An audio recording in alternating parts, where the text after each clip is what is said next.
Hello నమస్తే welcome to sauce TV. నేను మీ Shiva.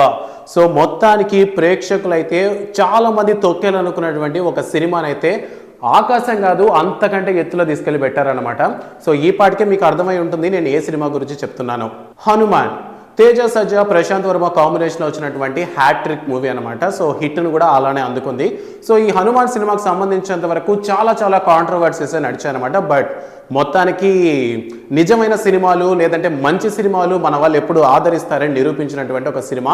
So రీసెంట్గా చూసుకున్నట్లయితే జనవరి 12న ప్రజల ముందుకు వచ్చినటువంటి ఈ సినిమా ముఖ్యంగా చెప్పాలంటే చాలా ఒడిదుడుకులను ఎదుర్కొంటూ చాలాసార్లు పోస్ట్ పోన్ అవుతూ చాలా మంది బెదిరింపులకు కూడా తగ్గకుండా రిలీజ్ అయినటువంటి సినిమా అని చెప్పొచ్చు.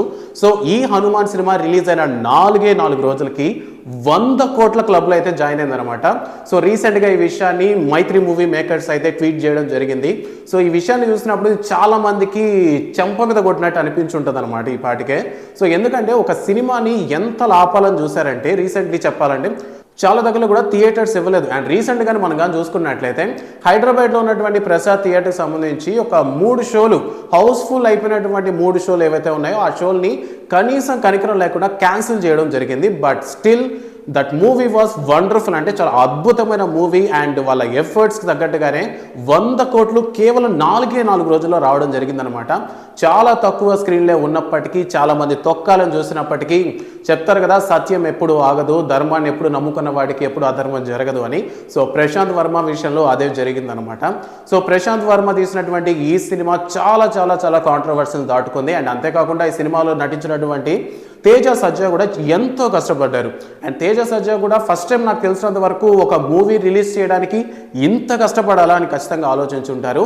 అండ్ అంతేకాకుండా ఈ సినిమాకి సంబంధించి ఆయన ఐ కూడా చాలా వరకు ప్రాబ్లం అయిందంట.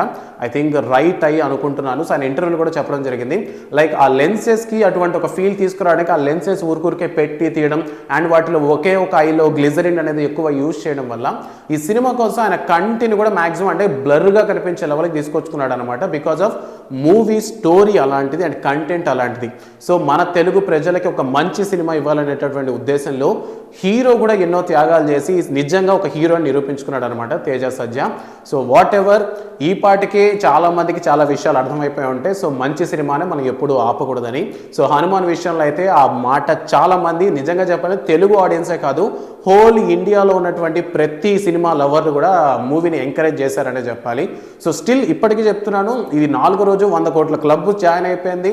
సో ఈ మధ్యకాలంలో వచ్చిన ఏ సినిమా సరే మహా అయితే 10 నుంచి 20 రోజుల్లో ఏదో ఒక ఓటీటీ ప్లాట్ఫామ్కి వస్తుంది. బట్ స్టిల్ 4 రోజులైనా 100 కోట్ల క్లబ్లో జాయిన్ అయిన సినిమా ఇప్పటికీ నేను మార్నింగ్ కూడా వెళ్ళి చూసాను, మాకు టికెట్స్ దొరకట్లేదు అనమాట. ఒక 2 days 3 days తర్వాత రమ్మంటున్నారు. సో తక్కువ థియేటర్లు ఇస్తే కలెక్షన్ తగ్గుతాయి కదా, చిన్న సినిమాకి చిన్న రేంజ్ కలెక్షన్సే వస్తాయని ఒక పెద్ద అని చెప్పారనమాట. లైక్ ఆ విధంగా కాకుండా ఇది చిన్న సినిమా కాదు చాలా పెద్ద సినిమా అని నిరూపించారనమాట మన వాళ్ళు. సో తక్కువ థియేటర్లు ఇస్తే ఎక్కువ కలెక్షన్స్ రావనుకున్నారు. బట్ తక్కువ థియేటర్స్ ఇవ్వడమే దీనికి చాలా ప్లస్ అయింది. ఎందుకంటే జనాలు చాలా ఈగర్గా వెయిట్ చేసి సినిమా బుకింగ్ అంటే 2 days మేబీ ఎక్కువ థియేటర్లు ఉంటే 2 daysలోనే చాలా మంది సినిమా చూసేసేవాళ్ళేమో. సో చాలా తక్కువ థియేటర్ ఉండడం వల్ల ఒక 4 days తర్వాతైనా పర్లేదు ఈ సినిమా నేను థియేటర్లోనే చూడాలి అనేటటువంటి ఒక ఎలివేషన్ అటువంటి ఒక ప్రమోషన్ రావటం వల్ల హనుమాన్ యొక్క డిమాండ్ అయితే ఇంకా తగ్గలేదనమాట. సో ఈ సినిమా మూవీ ప్రమోషన్స్కి వచ్చినటువంటి చిరంజీవి గారు ఖచ్చితంగా హ్యాపీగా ఉంటారు అని అనుకోవచ్చు. ఎందుకంటే ఆయనకు చాలా ఇష్టదైవం అనేటువంటి హనుమాన్ గురించి చాలా నచ్చినటువంటి తేజ సజ్జా లాంటి ఒక చైల్డ్ ఆర్టిస్టు ఈ లెవెల్లో ఎదగడం చిరంజీవి గారికి కూడా చాలా ఇష్టం. సో వాట్ ఎవర్ మొత్తానికైతే హనుమాన్ సినిమా 100 కోట్ల క్లబ్లో జాయిన్ అయింది. సో ఈ సినిమా మనకి ఓటీటీకి వచ్చే లోపల ఈజీగా 500 కోట్ల క్లబ్లో అయితే జాయిన్ అయిపోతుందేమో అనేటటువంటి డౌట్ అయితే నాకు ఉంది. ఎందుకంటే నేను కూడా సిద్ధంగా ఉన్నాను సినిమాని చూడడానికి. ఎందుకంటే ఆల్రెడీ ఒకసారి చూసేసాం. బట్ ఇంకా థియేటికల్ ఎక్స్పీరియన్స్ మళ్ళీ చూడాలని అనిపిస్తుంది అనమాట. ఇందులో సముద్రగాని ఇచ్చేటటువంటి ఎలివేషన్ నాకు భలే నచ్చింది. లైక్ కార్తికేయ ఆయన కృష్ణుడికి ఇచ్చే ఎలివేషన్ లాగా అనిపించింది. సో మళ్ళీ చూడాలనేటటువంటి సినిమా హనుమాన్ కాబట్టి ఇన్ కేసు ఎవరైనా ఓటీటీలో చూడకుండా రాంగ్ ప్లాట్ఫామ్స్లో మూవీ చూసినా సరే మ్యాక్సిమం ఈ సినిమాని థియేటర్లో చూడడానికి ట్రై చేయండి. And don't encourage piracy. వీలైతే థియేటర్లోనే చూద్దాం, తెలుగు సినిమా ఇండస్ట్రీని మనమే కాపాడుకుందాం.